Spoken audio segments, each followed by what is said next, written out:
Só um instante. Aleluia.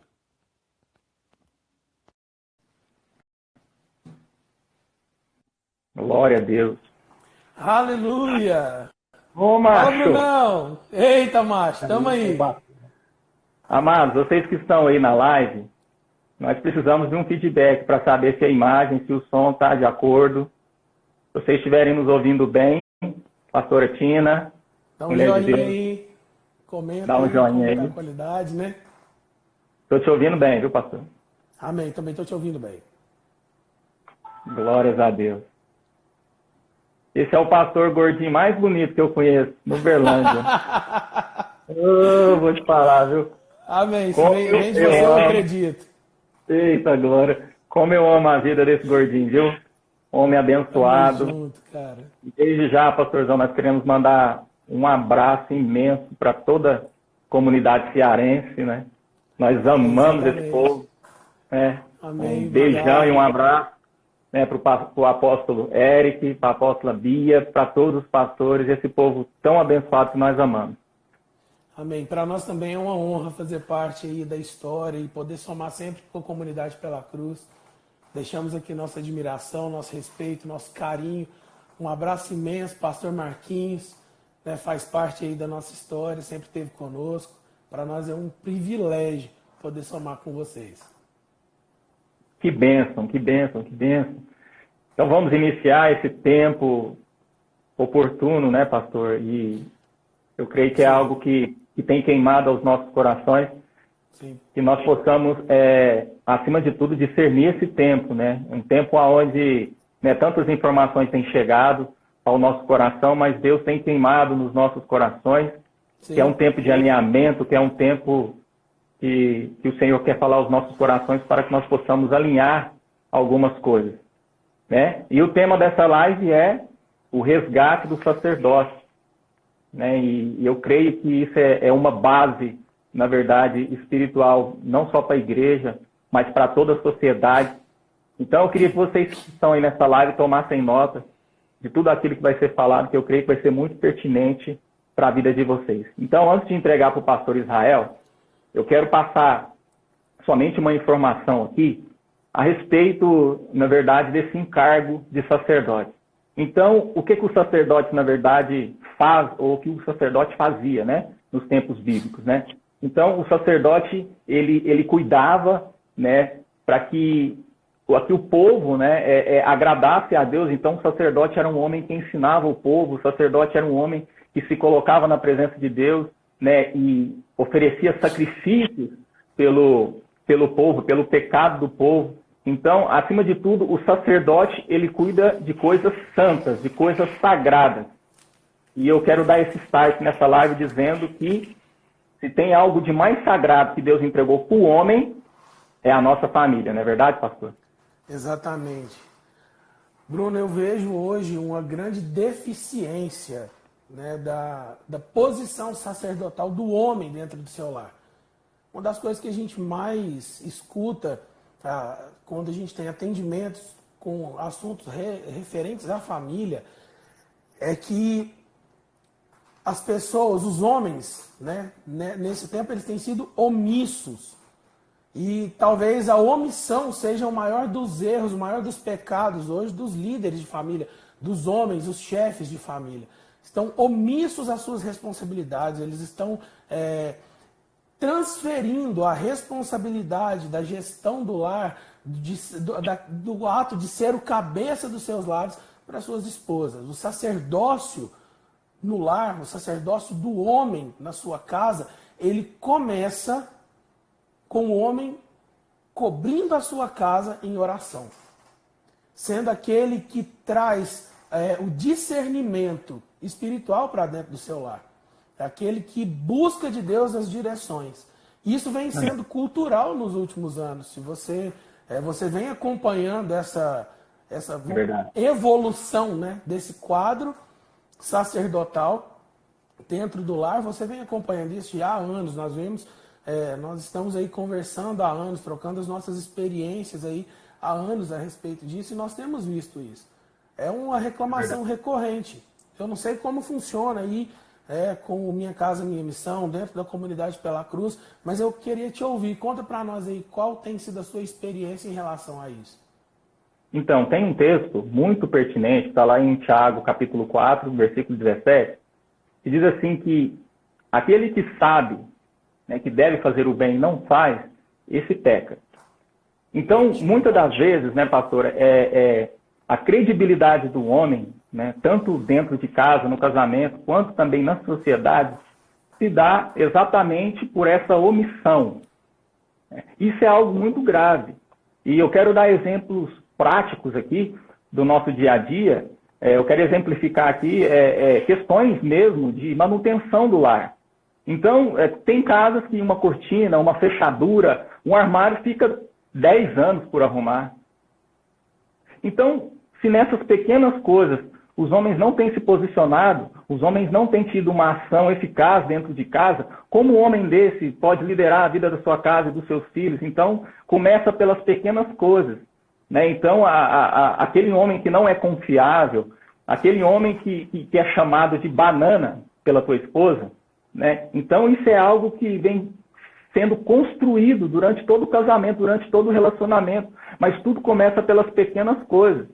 Então, nós começamos a nos omitir, a nos esconder, a não assumir as nossas responsabilidades nas pequenas coisas, e nós não vamos conseguir assumir também quando acontecer conflitos, quando necessitar de nós uma posição firme, uma posição de liderança, uma posição de visão, nós não vamos conseguir nos posicionar. E nós vemos isso muito claro, né, na figura de Adão e na figura de Davi. Então, quando Deus perguntou a Adão o que aconteceu, o que Adão falou? Foi a mulher que foi dela. Né? Ele transferiu a responsabilidade. Então, por que Davi, segundo a palavra de Deus, era um homem segundo o coração de Deus? Porque quando Davi, ele foi rápido e se arrependeu, exatamente. Davi, ele assumiu a culpa. Ele falou assim, eu pequei e necessito da tua graça, Deus. Eu necessito da tua misericórdia. Então, acima de tudo, o homem ele precisa assumir responsabilidade. E eu quero dizer para você que está ouvindo esta live, você precisa honrar as suas responsabilidades. Mulheres sobrecarregadas, elas não suportam por muito tempo. Muitos casamentos hoje só estão de pé por causa da religiosidade. Muitas mulheres estão casadas dentro da igreja porque têm medo daquilo que as pessoas vão achar se ela pedir o divórcio. Então esse quadro tem que mudar. Nós temos que assumir as nossas responsabilidades. Eu acho que você tocou num ponto aí importantíssimo, viu, pastor? Bruno, 1 Timóteo, no capítulo 5, verso 8, diz o seguinte, ó, ora, se alguém não tem cuidado dos seus, especialmente dos da própria casa, tem negado a fé, e é pior do que um descrente. Sabe, nós temos visto demais isso aí acontecer, e você falou algo muito pontual, quando você disse que mulheres sobrecarregadas, elas não suportam durante muito tempo. E outra coisa, um ponto delicadíssimo é esse da religiosidade. Né? As mulheres que permanecem dentro de um casamento sobrecarregadas, trazendo para si as responsabilidades completas e totais referentes às coisas do lar e não procuram ajuda, não procuram orientação, e não tem a coragem de falar isso para os seus maridos, porque foi imputado a elas algo religioso, de cunho religioso, que diz, olha, você deve ser submissa ao seu marido, mas essa submissão, ela foi colocada de uma forma muito equivocada, onde diz que a mulher deve ser sujeita a toda e qualquer vontade do seu marido, a toda e qualquer situação, quando na verdade, isso não é real. Né? A submissão que a Bíblia vai falar, da mulher estar sujeita ao seu marido, ela começa no posicionamento do marido. Quando o marido se posiciona como sacerdote, como chefe da sua casa, como líder do seu lar. E ele conquista essa posição, não por uma imposição, porque eu sou o homem dessa casa. Ele conquista essa posição com o seu exemplo, com aquilo que ele faz no dia a dia. Ele cuida da sua esposa. Ele ama a sua esposa como Cristo amou a igreja e por ela se entregou. O homem que quer assumir a posição de sacerdote do lar, ele deve entender que o papel dele é o mesmo papel de Cristo com a igreja. Que é cuidar, que é amar, que é respeitar, que é dar suporte, que é dar segurança, que é trazer para perto, que é colocar debaixo das suas asas, é proteger acima de qualquer coisa, é fazer sacrifício, né, próprio, se oferecer em sacrifício para honrar a sua esposa. E a Bíblia já nos esclarece de forma magistral sobre isso, que aquele que encontra uma esposa encontra um tesouro. Se você, marido que nos ouve, não encontra um tesouro na sua esposa, eu quero te dar uma notícia triste. A culpa é sua. O seu olhar não está sendo como o olhar de Cristo. Você, esposa que nos assiste, e você acredita que você está dentro de um casamento que você não deveria estar, procure enxergar o seu marido como Cristo o enxerga. Sabe, o maior erro, Bruno, que eu vejo hoje em relação à posição do homem como sacerdote do seu lar, é ele exigir mudanças dentro da sua casa, exigir algo da sua esposa que não começou nele. As atitudes dele não condizem com as atitudes de um sacerdote. Por isso ele não alcança o respeito, ele não alcança aquilo que ele busca na sua esposa, a admiração da sua esposa. E isso é triste para um homem. Isso é verdade. Isso que você disse é pontual, né? Porque, na verdade, é uma ação correspondente. Sim, né, pastor? Então, aquilo que eu ofereço, né? O Senhor, ele, através da vida da minha esposa, ele vai me retribuir em graça, né? Porque nós, falando um pouco com relação à proteção, né? Proteção que é algo muito pontual, é algo muito forte, né? Existe um texto ali no livro de 1 Samuel, no capítulo 31, que fala, né, a respeito de um acontecimento que aconteceu nos tempos de Davi, né? Davi, ele saiu com seus homens, né? E a cidade, né, foi atacada pelos amalequitas ali em Ziclag.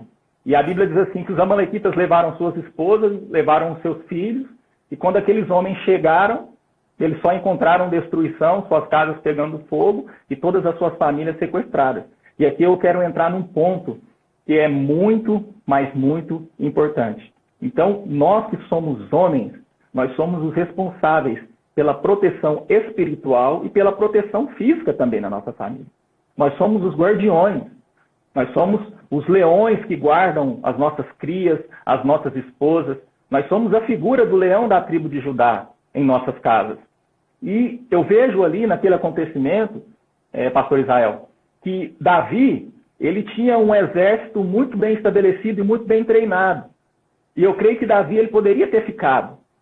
Ele poderia ter ficado em casa guardando. Então, ele foi imprudente. Então, eu vejo que muitos homens hoje, né, homens posicionados dentro da congregação, então têm os seus títulos, têm os seus ministérios. Então, esses homens, eles têm dedicado todos os seus dias, todos os seus momentos, somente para a congregação e têm deixado as suas casas desprotegidas.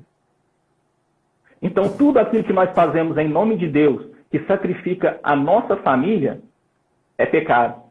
Eu quero dizer isso para você. Então, se você toma todos os dias da tua semana com aquilo que está acontecendo dentro da tua igreja e não tem tempo de qualidade com teus filhos e com a tua esposa, você está pecando. Você está deixando a tua casa desprotegida. Porque muitas das vezes nós ficamos receosos com aquilo que o nosso líder vai pensar, com aquilo que o nosso pastor, com aquilo que ele vai pensar se nós não irmos na igreja. Nós ficamos preocupados com a nossa liderança, mas nós não estamos preocupados se a nossa esposa ficou em casa chateada, se os nossos filhos ficou em casa chorando, porque não tem o pai presente. Então, muitas das vezes nós temos sido servos maravilhosos, mas nós temos sido sacerdotes egoístas, falhos. Então a conta não bate. Então, se você é casado, se você constituiu uma família, eu quero dizer para você, tudo começa dentro do teu lar. Aquilo que nós fazemos no reino de Deus é um transbordar daquilo que já está acontecendo dentro de casa. Então, se você não é um homem de oração, se você não é um homem fervoroso na oração, se você não é um homem que lê a palavra, eu quero dizer para você, aquilo que está acontecendo na congregação através da sua vida, você está apenas alimentando um personagem. Porque em casa nós existimos e na igreja nós representamos. Nós representamos o reino, nós representamos uma visão. Mas em casa, de fato, é que nós existimos de verdade. É verdade. Tudo começa dentro do lar, né? A nossa casa, a nossa família é o nosso primeiro ministério. Amém. E uma das coisas que a gente precisa colocar muito às claras é o que a palavra vai dizer em Efésios, no capítulo 5, verso 25, eu já até citei isso, e fala: maridos, amai a vossa mulher, como também Cristo amou a igreja e a si mesmo se entregou por ela, para que a santificasse, tendo-a purificado por meio da lavagem da água pela palavra, para apresentar a si mesmo a igreja gloriosa, sem mácula, sem ruga, nem coisa semelhante, porém santa e sem defeito. Sabe quando a nossa família vai representar exatamente isso, Bruno? Quando nós nos colocamos dessa forma, santos, irrepreensíveis, quando aquilo que a gente faz dentro da igreja é a mesma coisa que a gente faz dentro de casa. Quando a nossa casa é o exemplo de Cristo, quando a nossa casa representa o reino. Sabe, Amém. quando nós temos o mesmo procedimento, o mesmo parecer que nós temos em casa, nós temos dentro das igrejas. Como você disse, é um erro muito grande representar um personagem, aquele cara que, sabe, a mulher chega no pastor e fala assim: pelo amor de Deus, me arruma um lugar aí para morar, trazer minha cama, os meninos e mudar aqui para dentro da igreja, porque eu quero esse cara aqui, que vive aqui dentro da igreja, eu quero ele lá em casa. Quando deveria ser o contrário, né, na verdade.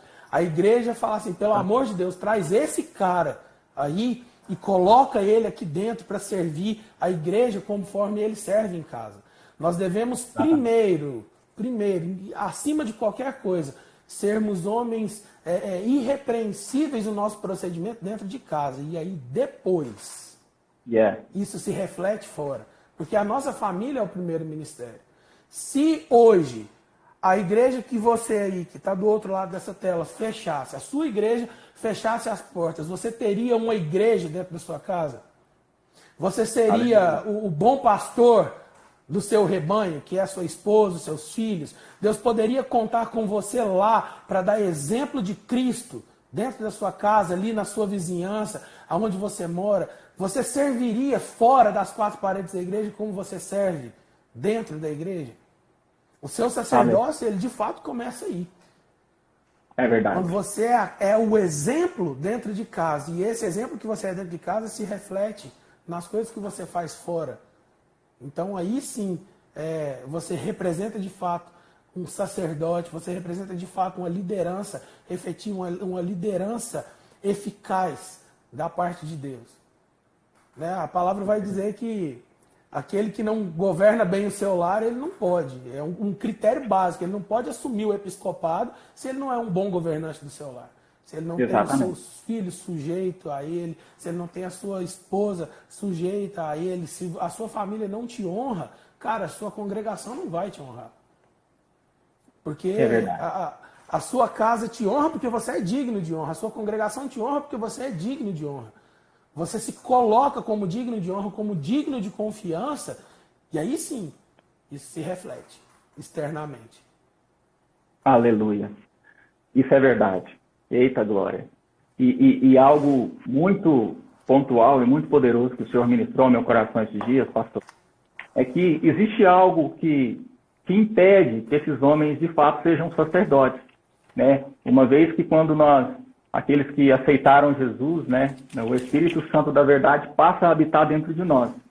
E muitos homens, eu vejo que não têm uma consciência, né, uma consciência tranquila diante de Deus para exercer o sacerdote dentro do lar. Então, existe algo que prende. Então, às vezes vai ser um pecado oculto, às vezes vai ser algo que está encoberto na vida daquele homem que não deixa aquele homem romper, não deixa aquele homem avançar, não deixa aquele homem, de fato, assumir as responsabilidades. E ali em Isaías, no capítulo 6, né, tem um texto tão poderoso que fala, né, a respeito de uma visão que Isaías teve. E a Bíblia diz assim que quando Isaías ele contempla toda a glória de Deus, toda a majestade de Deus, automaticamente ele toma consciência do seu pecado. E diante dessa tomada de consciência do seu pecado, o que ele diz? Ele se arrepende. Ele confessa o seu pecado. E a Bíblia diz assim que um anjo com uma tenaz purifica os lábios dele. Purifica exatamente na área que ele confessou o teu pecado, na área que ele tomou ciência do teu pecado. E logo após isso, o que Isaías faz? Ele se coloca à disposição. Ele se levanta. Ali ele tem o quê? Ele começa a ter integridade diante de Deus. Ele já não tem mais uma consciência que prende. Ele já não tem mais acusação sobre a tua mente. Mas ele tem segurança. Então, a santidade, para você que está nos ouvindo, é um critério para que você possa exercer o sacerdócio. Porque senão você não vai ter confiança. Senão você não vai conseguir exercer a autoridade que nos foi dada por Deus. Então a santidade ela é um critério. Porque senão a tua mente não vai permitir que você exerça o sacerdócio dentro da tua casa. E eu acho interessante, pastor Israel, que né, o primeiro passo para a santidade é se convencer de que santo nós não somos. Então, esse é o primeiro passo para a santidade. Então, é por isso que muitos de nós que já temos uma caminhada no Evangelho, né, pastor Israel, você pode concordar comigo nisso que eu vou falar? Muitas das vezes nós pensamos que nós não temos nada para santificar, para alinhar as nossas vidas. Então, aquele homem que não tem uma intimidade, que não tem uma vida, que não tem uma vida de oração, que não tem uma vida de leitura na palavra, esse homem ele não consegue ter a ciência dos seus pecados e daquilo que ele precisa mudar. Então, o sacerdócio, ele passa por uma intimidade que nós temos com Deus, e essa intimidade vai gerar em nós o quê? Ciência daquilo que nós temos pecado, daquilo que tem impedido nós de avançar. A partir daí, eu vou ter uma consciência limpa diante de Deus. Então, isso é muito pontual. Então, um sacerdote precisa ter vida com Deus. Isso não é negociável. Não tem a ver com as reuniões da congregação. Tem a ver com oração, jejum, leitura da palavra. Exatamente. Bruno, quando você fala que o primeiro passo para a santificação é entender que santo nenhum de nós somos, ou seja, isentos de erro, isentos de pecado, até porque o santo, que a palavra vai dizer, é aquele que ele foi separado para um bom propósito, separado por Deus. Né? Você está para servir ao Senhor. Então, quando nós precisamos entender que o processo da santificação ele é diário em nossas vidas, isso é libertador para todo e qualquer homem. Isso é libertador, porque ele vai saber que ele está, sim, sujeito a errar. Ele está, sim, sujeito a cometer falhas. E como você bem colocou a respeito de Davi, né, a pessoa precisa ser pronta para se arrepender do erro. Rápido em reconhecer e se arrepender. Ter um coração ensinável. Estar sempre disposto a aprender de Cristo. Entender que ele não é o varão perfeito. Entender que a sua mulher não ganhou na loteria em ter você como marido. Entender que você não é, nem de longe, aquele príncipe encantado que vem montado num cavalo branco. É verdade. Você precisa entender que esse processo ele é diário. Né? Amém. E ainda assim, todos os dias, aprendendo, errando, se arrependendo, mudando de conduta, isso vai te levar para um caminho de santidade, vai te levar para um caminho onde você não volta mais aos erros elementares, né? Aqueles erros primários. Isso tem tudo a ver com a maturidade. O sacerdote, ele é um cara que ele é maduro na fé. E não tem nada a ver também com a sua idade. Eu não sei você, mas eu já escutei isso demais. Fala, cara, tá, beleza, eu vou sentar aqui para te ouvir, mas deixa eu te falar uma coisa. Quantos anos você tem mesmo? Aí eu viro pro cara, né, pouco tempo atrás, e falei, poxa, eu tenho 30. Ele falou, tem mais do que a sua idade de tempo de casado. A minha pergunta para ele foi: continua cometendo erros primários até hoje? Eita. Porque não tem nada a ver, cara. O tempo que você tem de casado, sabe, não te habilita ao sacerdócio do seu lar. Exatamente. Eu tenho um caso assim muito próximo a mim, onde há mais de 30 anos existe um matrimônio e há mais de 30 anos a esposa tem que carregar sobre os ombros o peso da responsabilidade espiritual do seu lar. Meu Deus. Porque o sacerdote do lar não é o cara que paga as contas e põe comida na mesa. Exatamente. Isso aí qualquer um faz. Qualquer um faz. Arrumou um emprego, ganhou dinheiro, você paga as contas e coloca comida na mesa. Mas e a responsabilidade que você carrega diante de Deus? Quem te habilita? Exatamente. E isso vem de um posicionamento que você toma diante de Deus. Aí sim, diante desse posicionamento, você se torna o sacerdote do seu lar. E eu posso falar isso, Bruno, de cadeira cativa. Durante muito tempo eu fui omisso com as responsabilidades do meu lar. Demorou muito tempo até eu aprender isso. Mas o dia que eu entendi a responsabilidade que eu tinha diante de Deus, tudo mudou, cara. E isso não tem a ver com se você tem 2 anos, 10 anos, 20 anos, 50 anos de casado. O seu casamento só vai ser um casamento padrão FIFA, vamos dizer assim, a partir do dia que você se converter. A partir do dia que você entender quem você é em Cristo. A partir do momento que você assumir o seu papel.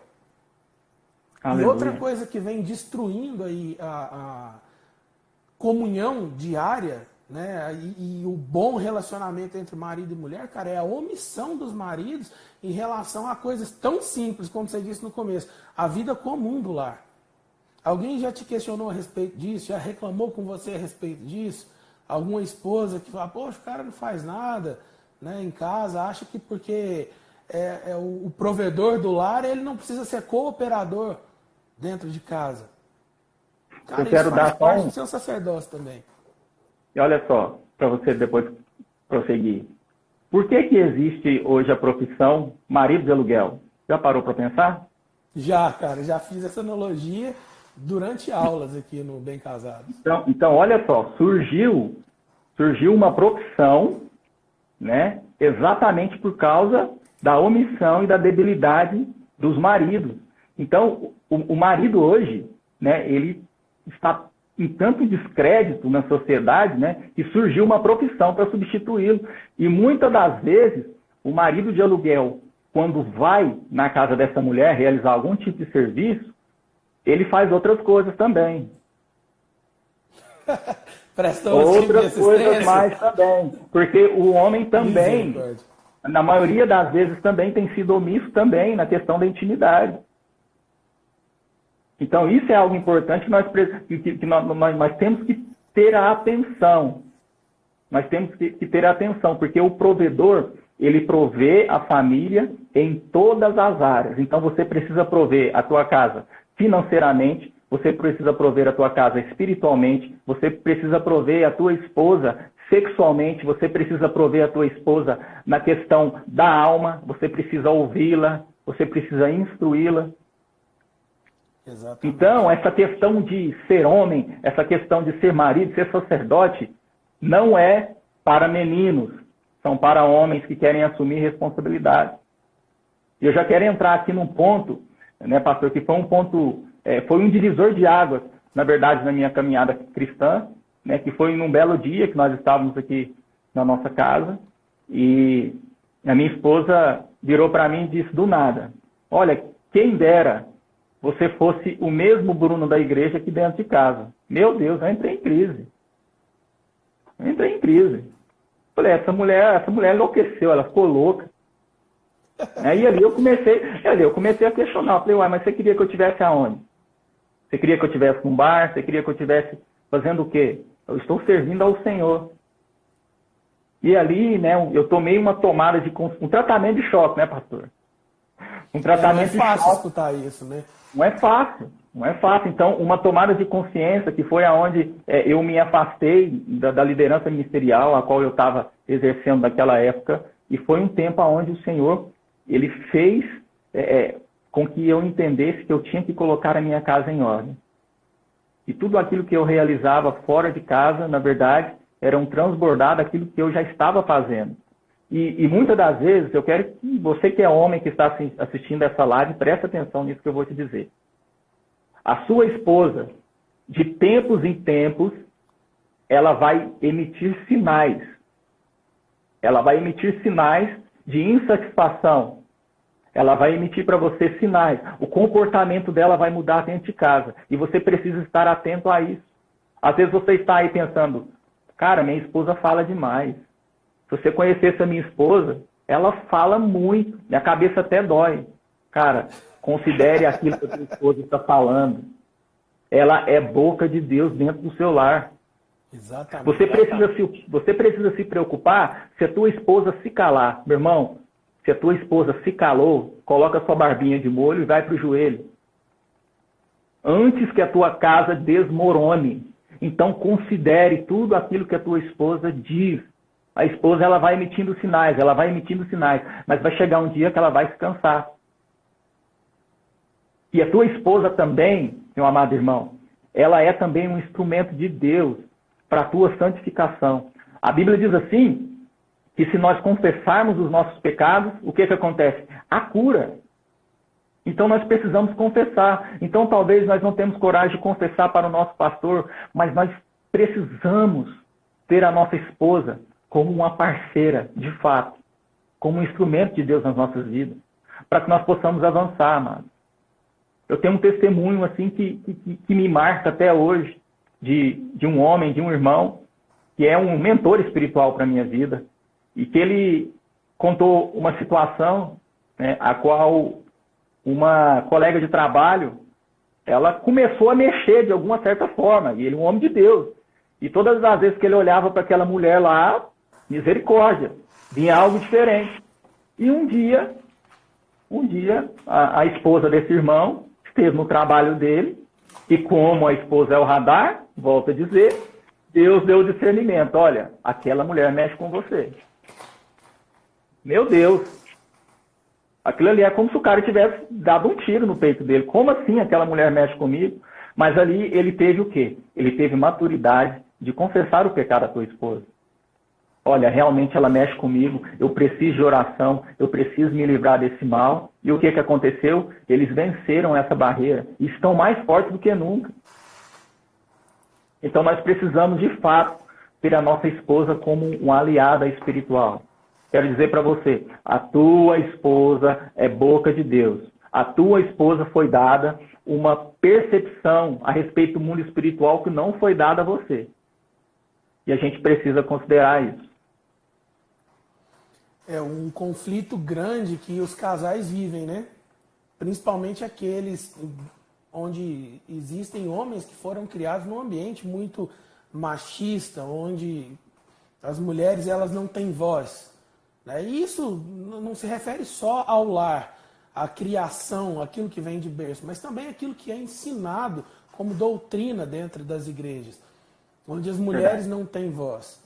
Né? E o camarada que ele entende que a mulher dele não tem voz, que ela não tem que falar, que ela não tem que instruir, que ele é o supra-suma, a quarta pessoa da trindade dentro da sua casa, cara, ele já está fadado ao fracasso. Porque o princípio básico do casamento é se tornaram dois, uma só carne. E aí, como que o cara acha que ele é absoluto dentro do seu relacionamento, absoluto dentro da sua casa, dentro desse casamento, se tornaram dois, uma só carne? Aquilo que você não percebe, aquilo que você não enxerga do mundo espiritual, a sua esposa, se ela realmente cumpre o papel dela de adjuntora, de fiel auxiliadora, ela percebeu. Amém. Quando a minha esposa, ela traz uma direção, ela fala, ó, você fica esperto, porque eu falo, pronto, lá vem peia. Agora eu vou apanhar. Mas, cara, ela nunca errou. Nunca errou. Sempre que ela me advertiu a respeito de alguma coisa, ela estava certa.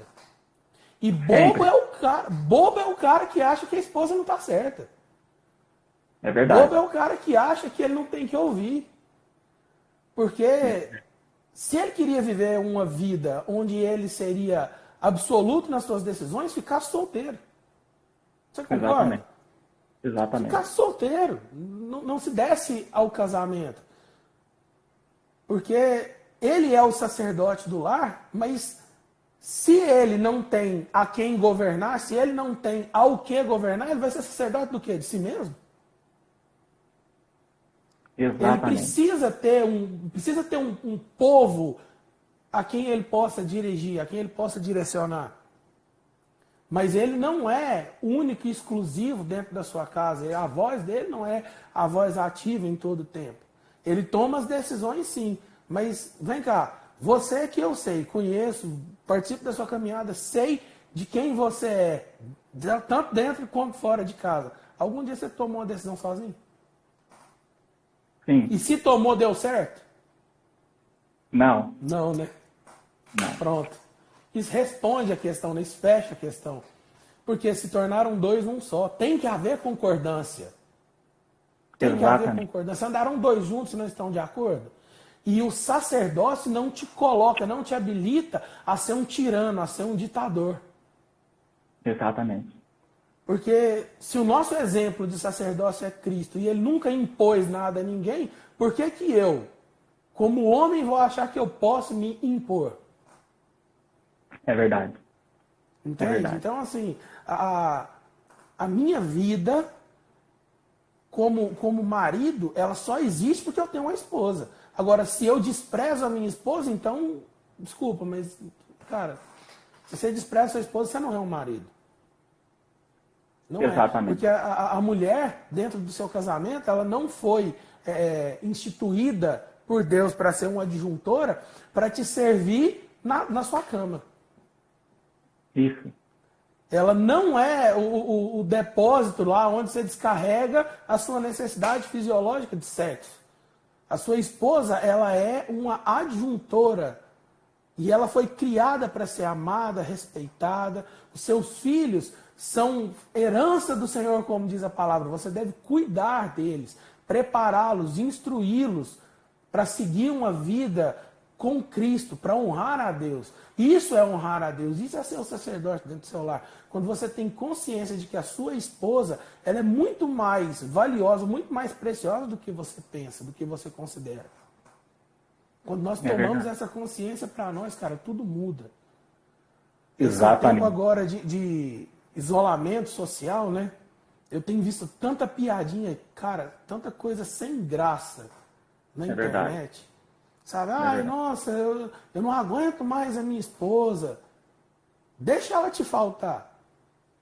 Aí você vai ver. Sabe? Deixa ela pegar a malinha dela e falar, não aguento mais meu marido e vazar fora. É verdade. Vai ver se você consegue sobreviver uma semana sem ela. Eu te dou 2 dias para estar lá arrastando a bunda no asfalto quente, pedindo perdão. Exatamente. Cara, a família é o bem mais precioso que nós temos. Nossa família é a nossa joia da coroa. Sabe? Nós precisamos cuidar, amar a nossa família, cuidar da nossa casa, cuidar dos nossos filhos, das nossas esposas, honrá-las, sabe? Para que nós sejamos honrados. O camarada quer honra, mas ele não honra a sua esposa. Ele quer ser respeitado pelos seus filhos, mas ele não respeita os seus filhos. Ele não os ouve. Como que isso pode ser real? Como que você exerce o seu sacerdócio em excelência? Como você é um pai excelente, um marido excelente, se você não respeita o mínimo? Se você não dá atenção ao básico da palavra. É verdade. Não vive a palavra, sabe? Não honra. Se você não honra, você não é honrado. É verdade. E essa questão do amor, né? Nós sabemos, né, pastor, que né, a linguagem do amor da mulher e do homem são diferentes, né?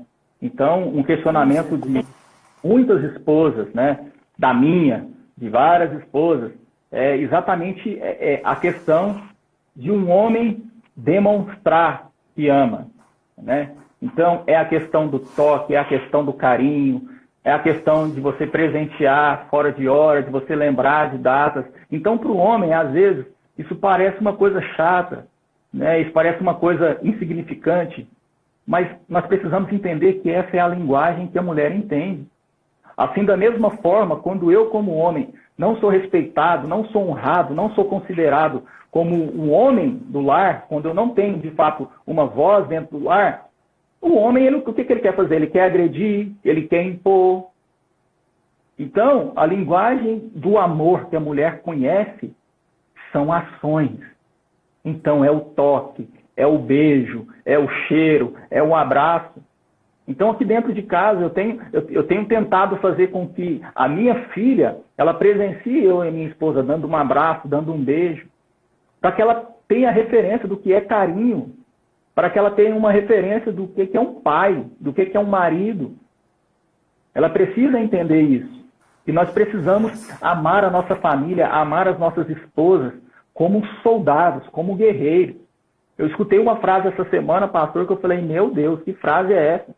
Então, a frase diz assim, um guerreiro vai para a guerra, não porque ele odeia aqueles que estão à sua frente, mas porque ele ama aqueles que estão atrás de você.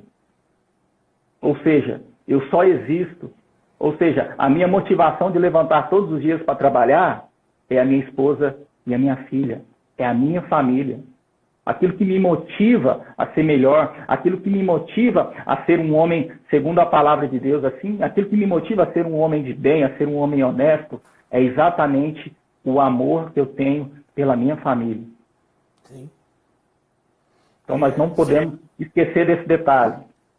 Você falou algo importante que é sobre demonstrar amor, né, aos nossos filhos. Eu tenho uma filha, minha filha tem 6 anos, e algo que eu acho que nós até comentamos isso ontem, né, quando nós nos encontramos, eu disse para você sobre a forma com que eu acredito que seja mais eficiente de nós ensinarmos os nossos filhos, e principalmente as nossas filhas, a não estarem sujeitas a qualquer um.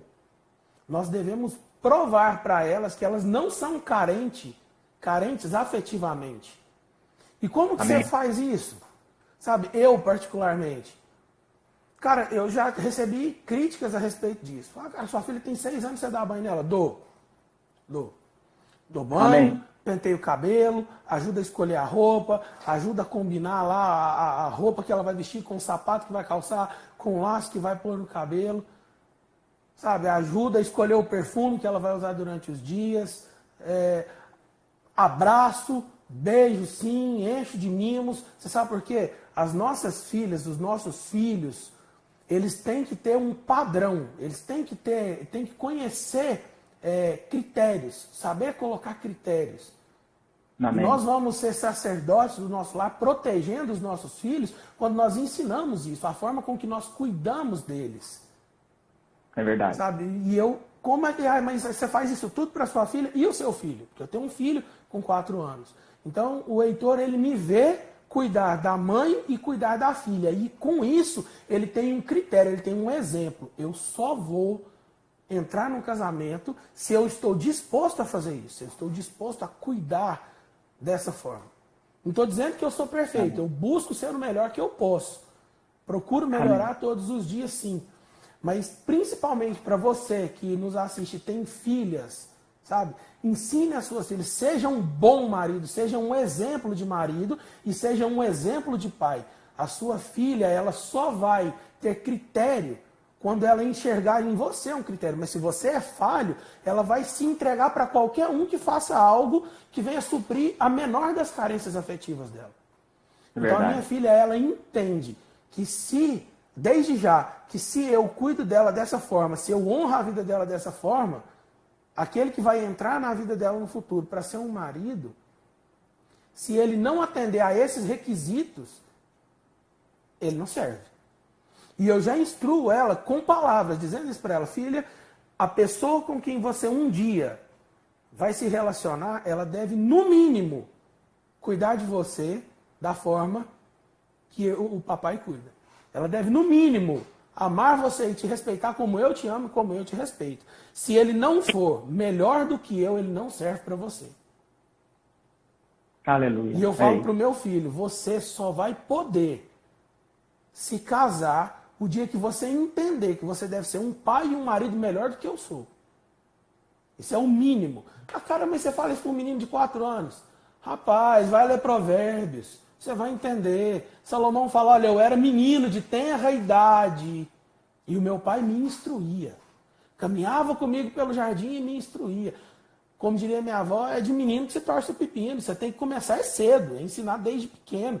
Você cria bases. Exatamente. Isso faz parte do papel do sacerdote do lar. É verdade. São referenciais, né, pastor? São Né, referências.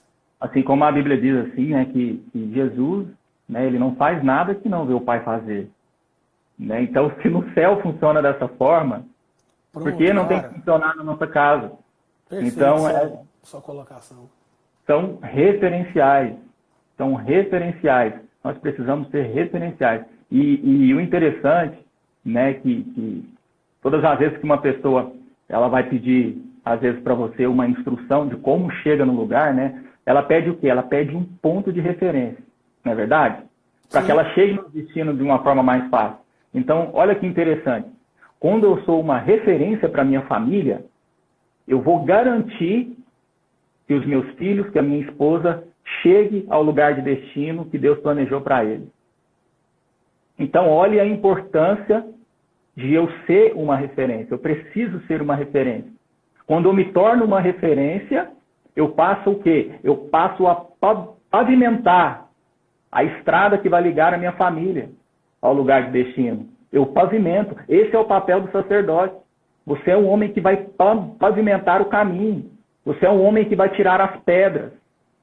Você é um homem que vai conscientizar os teus filhos a respeito de tudo aquilo que você passou por ser omisso, por ser um homem que não assume responsabilidade. Então, olha que interessante, né? Se nós, né, pastor Israel, eu e você, nós temos a mesma idade, nós temos 10 anos de casamento exatamente, e olha só, imagina se nós tivéssemos hoje a consciência do que é ser um sacerdote antes do casamento. Cara, que perfeição que seria, né? Meu Deus! E assim, aqueles que têm a oportunidade de ouvir e aprender e pegar essas instruções, eles vão entrar no casamento eliminando um caminhão de erros que a gente cometeu no trajeto. Né? Eu costumo dizer que eu prefiro aprender vendo o erro do outro e não cometendo aquele erro do que errando.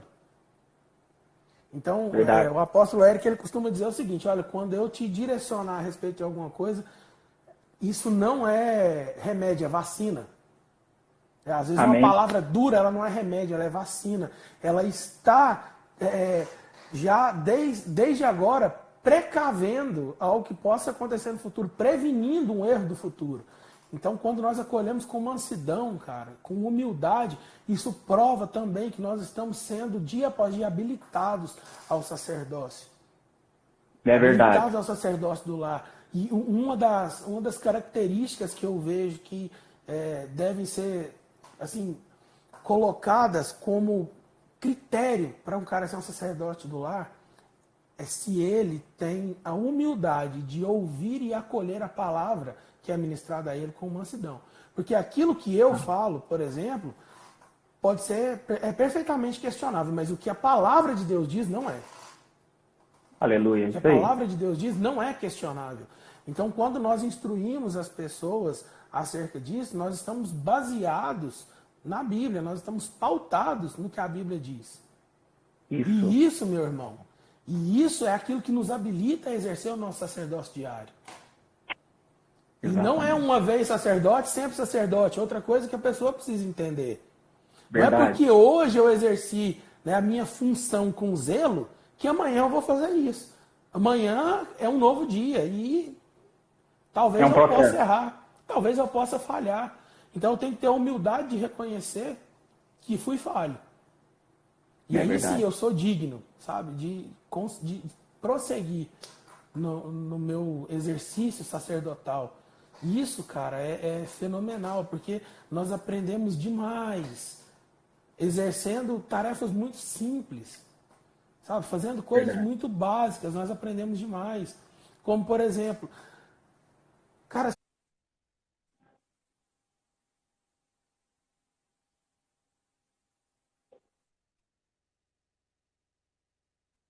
cara, tá me ligando uma hora dessa. Tem 3 E minutinhos aí, para acabar a live. você entender que coisas simples que você faz dentro da sua casa, sabe, como talvez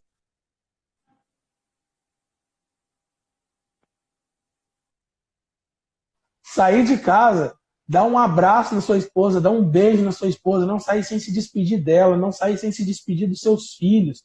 Cara, como isso Faz a diferença. prova cuidado, como isso prova zelo, como isso prova amor. É verdade. É verdade.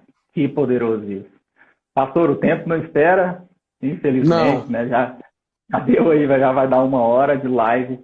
E eu sim, queria orar. Na verdade, eu queria que o pastor Israel orasse com a gente agora, nesses minutos que nos amém. restam. Amém. E eu queria te agradecer, pastor Israel, profundamente por esse tempo. Né? Todas as pessoas que estão aí online, né? Você pode estar indo ali no YouTube, seguindo a nossa página no YouTube.